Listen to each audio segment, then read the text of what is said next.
ਜੇ ਸੁਰਮਾ ਵੇਚਣ ਵਾਲਾ ਚੜੇਗਾ ਤਾਂ ਉਹ ਆਖੇਗਾ ਜੀ ਸਾਡੇ ਹਕੀਮ ਸਾਹਿਬ ਨੂੰ ਇੰਨੀ ਮੁੱਦਤ ਹੋ ਗਈ ਜਨਾਬ, ਉੱਥੇ ਬੈਠੇ ਨੇ ਤੇ ਉਹਨਾਂ ਦੀ ਵਜ੍ਹਾ ਤੋਂ ਜਨਾਬ ਅਸੀਂ ਰੋਜ਼ ਬੱਸਾਂ 'ਚ ਆਉਂਦੇ ਹਾਂ ਤੇ ਅਸੀਂ ਜਨਾਬ ਲੋਕਾਂ ਨੂੰ ਫੈਜ਼ ਦੇ ਰਹੇ ਹਾਂ। ਤੇ ਮੇਰੀ ਵੀ ਉਹ ਗੱਲ ਹੈ ਕਿ ਸਾਨੂੰ ਵੀ ਕਿਸੇ ਬਾਬੇ ਨੇ ਫੈਜ਼ ਦਿੱਤਾ ਹੈ। ਸਾਡਾ ਬਾਬਾ ਰਹਿਮਤੁਲ ਆਲਮੀਨ ਮਸਜਿਦ ਯਤੀਮਖਾਨੇ battery stop great battery stop ਉੱਥੇ ਬੈਠਾ ਹੋਇਆ ਹੈ। ਅਸੀਂ ਕੀ ਦਿੰਦੇ ਹਾਂ ਜੀ, ਅਸੀਂ ਨਾ ਤਾਂ ਰੇਵੜੀ ਦਿੰਦੇ ਹਾਂ ਤੇ ਨਾ ਅਸੀਂ ਕੋਈ ਸੁਰਮਾ ਵੇਚਦੇ ਹਾਂ।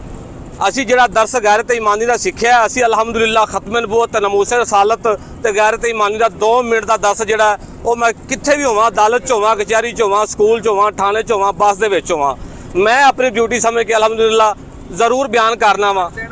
ਅਗਰ ਮੈਂ ਗਲਤ ਬਿਆਨ ਕਰਾਂ ਕੋਈ ਵੀ ਗੱਲ ਤੇ ਪੂਰੀ ਬੱਸ ਦੇ ਵਿੱਚੋਂ ਕੋਈ ਭਾਈ ਵੀ ਉੱਠ ਕੇ ਮੈਨੂੰ ਗੱਲ ਨੂੰ ਟੋਕ ਸਕਦਾ ਹੈ।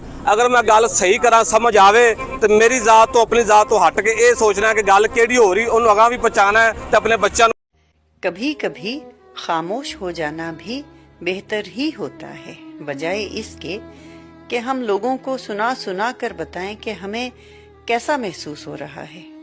ये अमर उस वक्त मजीद तकलीफ का बायस बनता है जब लोग हमें सुन तो रहे होते हैं मगर हमारी कैफियत, दर्द और तकलीफ को समझ नहीं पा रहे होते।